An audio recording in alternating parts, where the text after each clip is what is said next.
Hello दोस्तों, स्वागत है आपका रिडर्ट्स में। और आज मैं फिर एक नया वीडियो लेकर आया हूँ नेट के बारे में। यूजीसी नेट, ये फॉर्म आपने भरा होगा अगर आप असिस्टेंट प्रोफेसर बनना चाहते हैं या फिर पीएचडी में एडमिशन लेना चाहते हैं।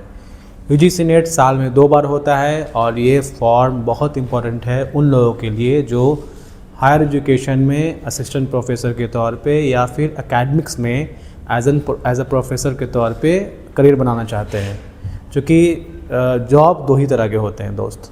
एक तो नौकरी 2 ही तरह के कह सकते हैं कि नौकरी 2 ही तरह के अच्छे हैं। टीचिंग में जाना है तो असिस्टेंट प्रोफेसर, और अगर सिविल सर्विसेज में जाना है, जनरल नौकरी में जाना है तो सिविल सर्विसेज, यानी कि या तो आप एसडीएम बने, डीएम बने, एसपी बने, जो भी बने, यानी कि सिविल सर्विसेज बेस्ट ऑप्शन है अदर टाइप्स ऑफ नौकरी के लिए। और टीचिंग जॉब्स के लिए बेस्ट ऑप्शन है असिस्टेंट प्रोफेसर। ये दो तरह के जो नौकरी है, बाकी सब तो चाकरी है, ऐसा लोग कहते हैं। तो कहने का मतलब ये है कि इन 2 नौकरियों की तैयारी के लिए मैंने आपको एक वीडियो की सीरीज़ लॉन्च की है। पहले तो वीडियो मैं पीवाईक्यू के ला रहा हूँ, बीपीएससी पीवाईक्यू के वीडियोस चला रहा हूँ, ठीक है, वो अलग चल रहे हैं। यूजीसी नेट की तैयारी के लिए मैंने आज ये सीरीज़ शुरू की है। इससे पहले मैंने नेट पे वीडियोस बनाए हैं, नेट की तैयारी कैसे करें। आज समझते हैं कि नेट की तैयारी में पीवाईक्यू का रोल क्या है, प्रीवियस ईयर क्वेश्चंस कितना इंपॉर्टेंट रोल प्ले करते हैं नेट की तैयारी में। तो चूँकि यूजीसी नेट की तैयारी जो है वो डिपेंड करती है आपके मास्टर्स और ग्रेजुएशन के सब्जेक्ट पे। आपने मास्टर्स में क्या लिया था, कौन सा सब्जेक्ट से मास्टर किया है, और उसमें आपकी कितनी पकड़ है, उस पर डिपेंड करती है। लेकिन इसका आपको बता चुका हूँ मैं, आप मेरे इंट्रोडक्शन वीडियो दे सकते हैं। जब मैंने यूजीसी नेट का फर्स्ट वीडियो बनाया था उसमें मैंने बताया है कि इसमें 2 पेपर होते हैं और जनरली इसका जो है पैटर्न होता है इस तरह से होता है। यूजीसी नेट जो है वो इसमें 2 पेपर होते हैं। पहला पेपर जो होता है पेपर 1, उसमें 50 क्वेश्चंस होते हैं और ये जनरल टाइप का होता है। इसमें जनरल एप्टीट्यूड की टेस्ट की जाती है।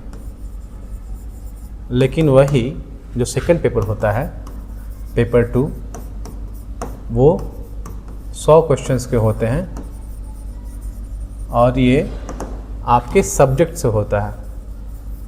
जो भी आपका सब्जेक्ट आपने सेलेक्ट किया है, आपने मास्टर्स मान लिया हिस्ट्री से किया हो या एजुकेशन से किया है या इंग्लिश लिटरेचर से किया है, जो भी आपने जिस चीज़ में अपने मास्टर्स किया है या आप कर रहे हैं, अपीयरिंग भी भर सकते हैं, तो आप वो सब्जेक्ट वहाँ पर सिलेक्ट करते हैं और उसी सब्जेक्ट से आपके 100 क्वेश्चंस यानी कि 200 नंबर, 200 मार्क्स।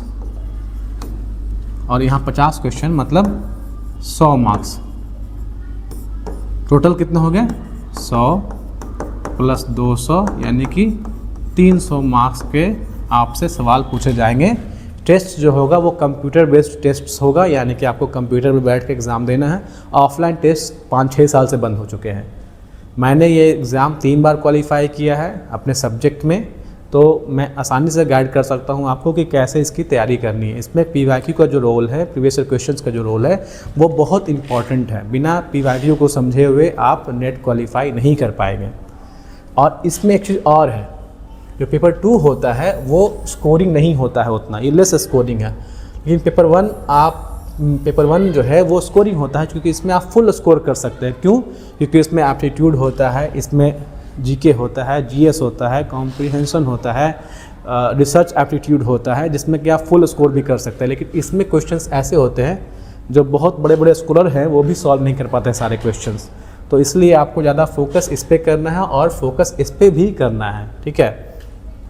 तो इसीलिए आज का जो टॉपिक है वो यही है कि हम पीवाईक्यू को कैसे एनालाइज करें, कैसे पीवाईक्यू के थ्रू जो है हम नेट की तैयारी करें। तो समझना यह है कि पीवाईक्यू से कैसे हम लोग तैयारी कर सकते हैं। तो सबसे पहले तो हमको ये जानना पड़ेगा कि जो नेट में जो 100 क्वेश्चंस सब्जेक्ट के होते हैं और जो 50 क्वेश्चंस जनरल एप्टीट्यूड के होते हैं, उसमें वेटेज ज़्यादा किसका है, कौन हाई यील्ड टॉपिक्स है। तो पहले पेपर में जान लीजिए, पेपर 1 और पेपर 2 दोनों में हाई यील्ड किसका है, ज़्यादा फ़ायदा कौन देगा आपको, ज़्यादा प्रोडक्टिव कौन है? ज़्यादा प्रोडक्टिव पेपर 1 है। इसमें आप फुल स्कोर भी कर सकते हैं, 100/100 भी ला सकते हैं, या 90 आसानी से स्कोर कर सकते हैं, 80 आसानी से स्कोर कर सकते हैं। लेकिन पेपर 2 में आप 150 से ज़्यादा स्कोर नहीं कर पाएंगे, 140 से ज़्यादा स्कोर नहीं कर पाएंगे, 130 से ज़्यादा स्कोर नहीं कर पाएंगे। और सच मानिए अगर आप दोनों पेपर मिला के 160 नंबर भी लेते आते हैं तो आप असिस्टेंट प्रोफेसर के लिए क्वालिफाई कर जाएंगे। हाँ, अगर आपको क्वालिफाई करना है JRF के लिए तो आपके नंबर जो है 200 प्लस होने चाहिए। एक औसतन बता रहा हूँ मैं, ऐसा जनरली होता है।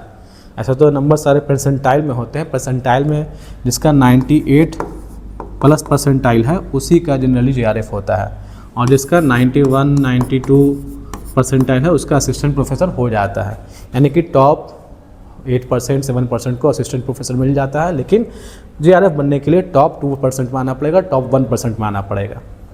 तो JRF आप जानते ही हैं, JRF में आपको एडमिशन का PhD एडमिशन के लिए मौका मिलता है, और आपको इसका फुल फॉर्म होता है, JRF का फुल फॉर्म क्या होता है, इसका फुल फॉर्म होता है, JRF का फुल फॉर्म होता है जूनियर रिसर्च फेलोशिप। इसमें आप PhD में एडमिशन लेने के लिए एलिजिबल हो जाते हैं, और साथ ही साथ आपको एक अच्छा खासा amount as a monthly stipend मिलता है, ताकि आप अपनी जो रिसर्च है, जो PhD है, वो कंटिन्यू कर सकें।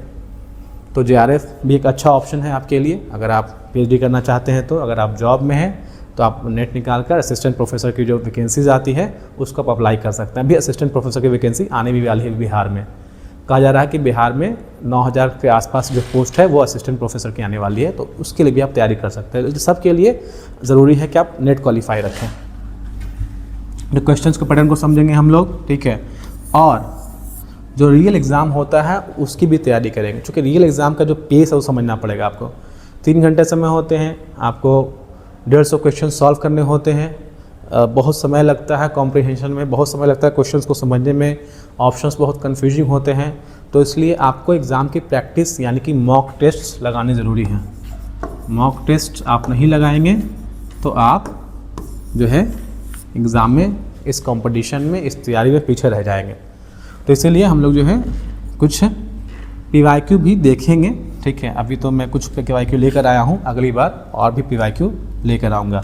फिलहाल समझते हैं कि क्वेश्चंस कहाँ से पूछे जाते हैं, क्वेश्चंस का वैरायटी कैसा होता है। तो चूँकि जानते हैं कि पेपर 1 जो है कॉमन है सभी के लिए, और जो पेपर 1 में जो है वो आपका टीचिंग एंड रिसर्च से भी आता है क्वेश्चंस। कॉग्निटिव एबिलिटीज़ मतलब आप कितना अच्छा सोच पाते हैं उससे आता है। जनरल अवेयरनेस में आपको भी GK GS आ जाएगा।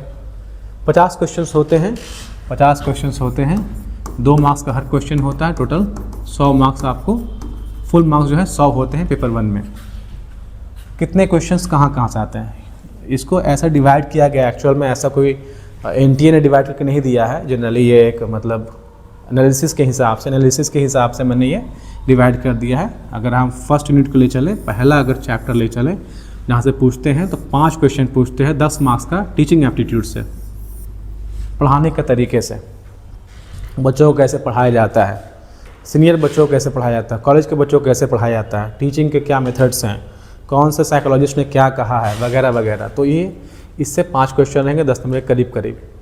सेकंड टाइप है रिसर्च एप्टीट्यूड। रिसर्च का तरीका क्या है, रिसर्च की मेथोडोलॉजी क्या होती है, रिसर्च का सीक्वेंस क्या होता है, पहले क्या करते हैं, पहले थीसिस बनाते हैं कि पहले जो है थीसिस का टॉपिक चुनते हैं, मतलब इस तरह से जो होता है वो रिसर्च एप्टीट्यूड में सारे टॉपिक्स आते हैं, और उसमें से 5 क्वेश्चन रहेगा 10 नंबर का। तीसरा होता है रीडिंग कॉम्प्रिहेंशन। रीडिंग कॉम्प्रिहेंशन मतलब आपको कॉम्प्रिहेंशन दिया जाएगा, पढ़ेंगे और उसके बाद जो उसके नीचे क्वेश्चन होंगे उसका आप आंसर करेंगे। इससे भी 5 क्वेश्चन रहते हैं 10 नंबर का। कम्युनिकेशन से भी क्वेश्चन रहता है। कम्युनिकेशन का मतलब कि हाउ टू कम्युनिकेट, कैसे बात करनी है, in English, in Hindi, in any language. Communication के बैरियर्स क्या क्या होते हैं, कम्युनिकेशन के हिंड्रेंस कैसे होते हैं, कम्युनिकेशन को और इफेक्टिव कैसे बनाया जाए। तो वर्बल कम्युनिकेशन क्या है, नॉन वर्बल कम्युनिकेशन क्या है, साइन कम्युनिकेशन क्या है, ये सारा जो है कम्युनिकेशन का टाइप्स और कम्युनिकेशन के पूरे जो कॉन्सेप्ट्स है उसको उससे क्वेश्चन आते हैं। 5 क्वेश्चन उससे रहते हैं, 10 नंबर का रहता है, करीब करीब ये सब एग्जैक्ट नहीं रहता। क्वेश्चन ओवरलैप भी कर सकते हैं, क्वेश्चन का नंबर जो है वो घट बढ़ भी सकता है। Unit 4 mathematical reasoning. अब ये सी बात है, मैथ से कुछ क्वेश्चन रहेंगे, 5 क्वेश्चन रहेंगे 10 नंबर का। लॉजिकल रीजनिंग से कुछ क्वेश्चन रहेगा, 5 क्वेश्चन रहेगा 10 नंबर का। DI से क्वेश्चन रहता है, एक डेटा दिया जाएगा, ग्राफ या फिर पाई चार्ट, और उससे आपको आंसर्स डिसाइफर करना है। नीचे क्वेश्चंस रहेंगे, बताना है कि किस ईयर में तो क्वेश्चंस का जो टाइप है वो हम आगे देखेंगे। बट डेटा इंटरप्रिटेशन आप जानते ही हैं, DI BPSC में भी आता है, BPSC में भी DI का पूरा पोर्शन है। मेंस में 72 नंबर का DI आता है और मेरा 69th मेंस में 72 में 72 आया था DI में, तो इसमें भी मैं आपको गाइड कर सकता हूँ। Unit 7 ICT information and communication technology, इससे जो है 5 क्वेश्चन आते हैं 10 नंबर के।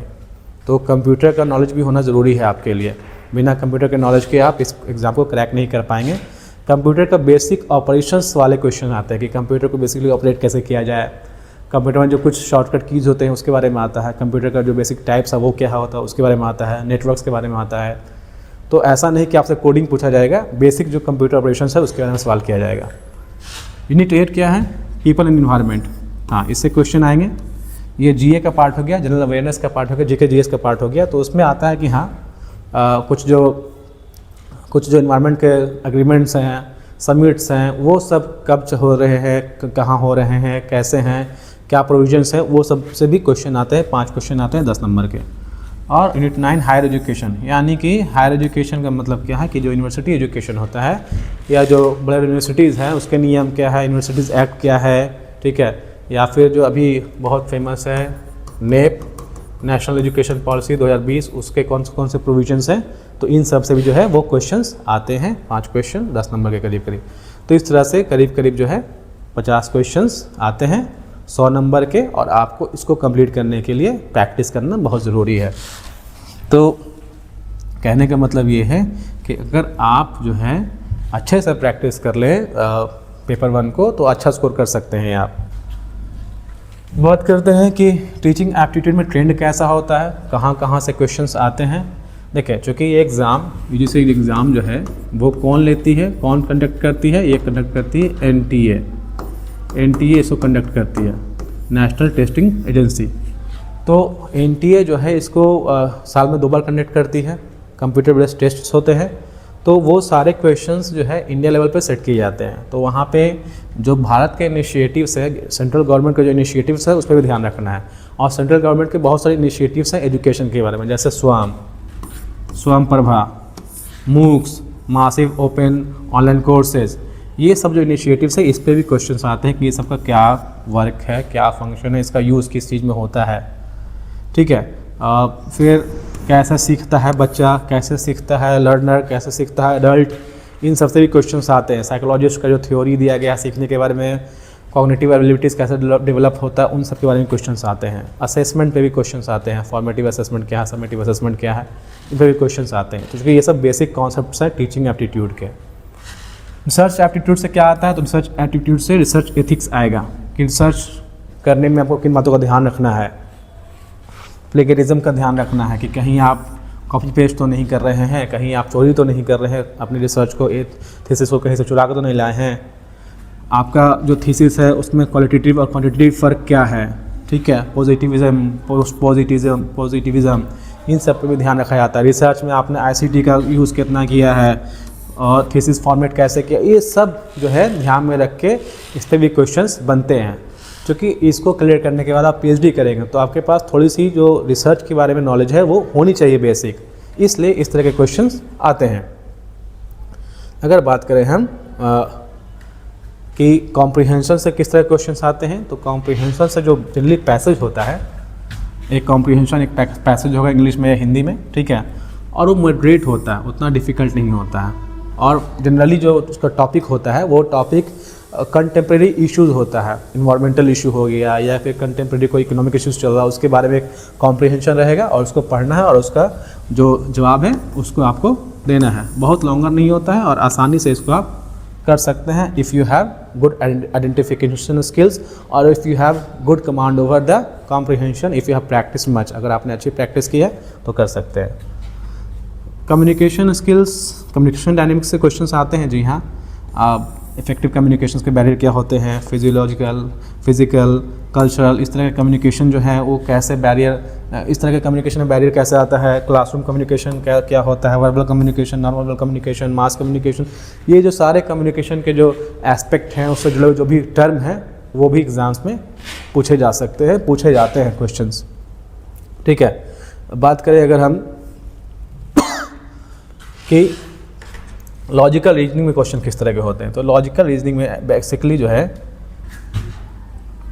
DI में परसेंटेज बेस्ड टेबल चार्ट्स हो सकता है या पाई चार्ट हो सकता है, ये फेवरेट है। DI में परसेंटेज बेस्ड जो चार्ट वगैरह होता है जिसमें कि कुछ डेटा का परसेंटेज दिया रहेगा और उस परसेंटेज से क्वेश्चंस डिराइव किए होंगे, तो ये फेवरेट है NTA का, वो सब आता है। तो ये सब हो जाएगा आसानी से, अगर आप लगातार प्रैक्टिस करें तो आसानी से हो सकता है। बात करें अगर कि अभी का ट्रेंड कैसा है और बेसिकली ICT से क्वेश्चन किस तरह के होते हैं, तो ICT से जो क्वेश्चंस होते हैं बेसिकली वो ICT में जो कंप्यूटर का नेटवर्क्स होता है उससे क्वेश्चन होता है, या इंडियन गवर्नमेंट किस तरह के इनिशिएटिव चला रही है ICT में वो होता है, ईमेल कम्युनिकेशन के बारे में होता है, ईमेल प्रोटोकॉल में CC क्या होता है, कार्बन कॉपी क्या होता है, BCC ब्लैंक कार्बन कॉपी क्या होता है, इन सब से क्वेश्चंस होता है। बेसिक माइन्यूट डेसिमल कन्वर्जन कैसे होता है, ये सबसे क्वेश्चन होता है। बेसिकली मतलब ICT में जो बेसिक कॉन्सेप्ट है उनसे क्वेश्चंस होता है। जो इन्वायरमेंट के क्वेश्चंस होते हैं या जनरल अवेयरनेस GK जैसे क्वेश्चंस होते हैं उसमें बेसिकली इंटरनेशनल जो एग्रीमेंट्स है उस पर क्वेश्चंस होता है। Paris agreement, Montreal protocol, Kyoto protocol, sustainable development goals जो 15 गोल्स हैं उनसे क्वेश्चंस होते हैं। तो ये सब आपको रट्टा मारना पड़ेगा। HEI से हायर एजुकेशन सिस्टम से क्या होता है, तो अभी नेप है सबसे हॉट टॉपिक, इनसे होगा। जो पहले की यूनिवर्सिटीज़ हैं उनसे कुछ क्वेश्चंस होंगे। अभी जो रेगुलेटरी बॉडीज़ हैं UGC, AICT, इन सब से भी क्वेश्चंस होते हैं। तो इन सब का भी क्वेश्चन, इन सब से जो क्वेश्चंस है वो भी आपको ध्यान में रखने हैं। इंडियन यूनिवर्सिटीज़ एक्ट क्या है, उसके प्रोविजंस क्या हैं, नेप अभी जो लागू हुआ है उसके प्रोविजंस क्या क्या हैं, उसमें कौन कौन से कंपोनेंट्स हैं, ABC academic bank of credits क्या होता है, अपार ID क्या होता है, या फिर मल्टीपल एंट्री मल्टीपल एग्जिट जो सिस्टम है अभी के डेट में वो क्या है। तो इन सब से भी क्वेश्चन 5+5+3+3+4 सिस्टम क्या है, तो ये सब क्वेश्चंस आपको नेप से जुड़े हुए क्वेश्चंस भी आ सकते हैं एग्ज़ाम में, तो उनका भी आपको ध्यान रखना है। अगर बात करें कुछ क्वेश्चंस की, एक क्वेश्चन यहाँ पे मैंने लिया है, ये जो क्वेश्चंस है ये क्वेश्चन टीचिंग एप्टीट्यूड से लिया गया है। क्वेश्चन कहता है which of the following are the key characteristics of a formative evaluation. हम जानते हैं कि इवैल्यूएशन दो तरह के होते हैं basically, broadly formative evaluation and summative evaluation. तो क्वेश्चन उसी पे है और इसमें 4 जो है वो इसका कैरेक्टरिस्टिक्स दिया हुआ है और ऑप्शंस दिए हुए हैं। पहला, it is used for grading and certification. दूसरा, it is conducted during the instructional processes. It provides continuous feedback to both teacher and students. It is used to find out the terminal feedback of the course. Options है A और B, B और C, C और D, A and D। अब जरा जो है इसको guess कीजिए, गेस करके समझिए चीज़ों को। अगर हम क्वेश्चंस को ना देखें, आंसर को ना देखें, तो मालूम चलेगा कि जो आपका ग्रेडिंग और सर्टिफिकेशन है ये आता है SA में, समेटिव असेसमेंट में। आप क्लास के एंड में जब आपका सेशन एंड करता है तो उसमें आप बच्चों को ग्रेडिंग देते हैं, तो ये फॉर्मेटिव नहीं हुआ, ये तो गलत हो जाएगा। It is conducted during the instructional processes. बच्चों को सिखाने के दौरान ही, जब आप इंस्ट्रक्शंस दे रहे हैं बच्चों को, कुछ बता रहे हैं, उसी के दौरान जब आप कुछ बच्चों को बताते हैं या उसके साथ जब आप कुछ पूछते हैं, उससे जब आप कुछ टेस्ट लेते हैं, तो वो फॉर्मेटिव में आता है, ये सही हो जाएगा। It provides continuous feedback to both teacher and students. अब ये सी बात है कि जब बच्चों से कुछ पूछ रहे हैं, बच्चे आपसे कुछ पूछ रहे हैं, तो दोनों एक दूसरे को फीडबैक देते हैं ड्यूरिंग द लर्निंग ओनली। तो ये भी फॉर्मेटिव असेसमेंट का पार्ट है। और D है, it is use to find out the terminal feedback of the course. Terminal feedback तो हम लोग समेटिव असेसमेंट में लेते हैं, तो ये समेटिव असेसमेंट का पार्ट है, यानी कि A एंड D गलत है, B एंड C आंसर होगा, यानी कि option 2 will be correct. Option 2 is correct. तो इस तरह के क्वेश्चंस होते हैं, आपको ऑप्शंस एलिमिनेट करने आना चाहिए। फॉर्मेटिव समेटिव असेसमेंट को आपको कॉन्सेप्चुअल सोचना पड़ेगा, ज़्यादा थियोरेटिकल नहीं जाना है, कॉन्सेप्चुअल सोचना है। कॉन्सेप्चुअल सोचेंगे तो आपका क्वेश्चंस जो है आसानी से सॉल्व हो जाएगा। बात करते हैं एक और क्वेश्चंस की। ये जो है क्वेश्चन डेटा इंटरप्रिटेशन का है। क्वेश्चन क्या कहता है, क्वेश्चन कहता है और परसेंटेज पे है, तो क्वेश्चन इस तरह के भी क्वेश्चन मैथमेटिकल रीजनिंग में आ सकते हैं। कह रहा है कि let us solve a classic percentage problem for the data interpretation. ठीक है, तो ईयर है 2021-2022। कंपनी A का प्रॉफिट और कंपनी की B का प्रॉफिट लाख में, डॉलर में, लाख में ऐसे है। 2021 में $40 लाख है A का और B का $50 लाख है। और 2021 में 2022 में $60 लाख है ए का, और बी का $80 लाख है। तो कह रहा है what is the percentage increase in the profit of company B from 2021 to 2022। तो बी का जो है कह रहा है कि 2021 से 2022 में कितना प्रॉफिट बढ़ गया, बी का प्रॉफिट परसेंटेज कितना बढ़ा। अरे देखिए, तो बी का प्रॉफिट परसेंटेज कितना बढ़ा, पहले था 80, नहीं पहले था 50, फिर हो गया 80, कितना बढ़ा 30 बढ़ा, कितना बढ़ा 50 में बढ़ा, तो कितना हो जाएगा परसेंटेज 60% इसका आंसर हो जाएगा, 60% इसका आंसर हो गया। तो इस तरह के क्वेश्चंस भी रहेंगे। इजी क्वेश्चन था, कुछ इससे टफ भी क्वेश्चन हो सकते हैं। तो कहने का मतलब है ये कि जो है आपको अगर थोड़ी बहुत तैयारी करनी है यूजीसी नेट की, थोड़ी बहुत इसलिए कह रहा हूँ कि अगर थोड़ी बहुत भी तैयारी करते हो तो आसानी से क्वालिफाई कर सकते हैं। मेरा ये हाल था कि जब भी मैं नेट के एग्ज़ाम देने जाता था तो मैं ना ही मॉक टेस्ट लगाया था मैंने, और ना ही मैंने कभी पढ़ाई की थी। मैं गया और जाकर एग्ज़ाम दिया, क्वालिफाई कर लिया।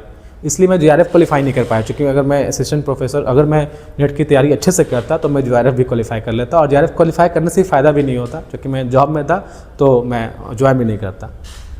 खैर, तो नेट को मास्टर करने के लिए, नेट को क्वालिफाई करने के लिए ध्यान क्या रखना है, 3 चीज़ ध्यान रखना है। डेली मॉक टेस्ट मारना है, ठीक है। जो आपका एरर है उसको आपको ध्यान में रखना कि एरर कहाँ हो रहा है, उस पर काम करना है, और रिवीजन करना है सारे टॉपिक्स को। जो भी इंपॉर्टेंट थ्योरीज़ हैं, जो भी इंपॉर्टेंट कॉन्सेप्ट्स हैं, उनको रिवीजन करना है। अगर आप ये सारी चीज़ें करते हैं तो आप आसानी से जो है नेट को क्वालिफाई कर सकते हैं। तो आज के लिए इतना ही यूजीसी नेट के बारे में। अगले वीडियो में, यूजीसी नेट के अगले वीडियो में मैं आपका लेकर आऊँगा प्रीवियस ईयर क्वेश्चंस, जिसको कि हम लोग सॉल्व करेंगे, और उसके बाद कुछ टॉपिक्स को भी मैं एक्सप्लेन करूँगा, ताकि आपकी जो तैयारी है वो आसानी से हो सके। और अगर आपको यूजीसी नेट का अपडेट्स चाहिए तो आप हमारे वीडियोस देखते रहिए। तब तक के लिए मिलते हैं नेक्स्ट वीडियो में, तब तक के लिए पढ़ते रहिए, रिवीजन करते रहिए। Till then, good bye, take care.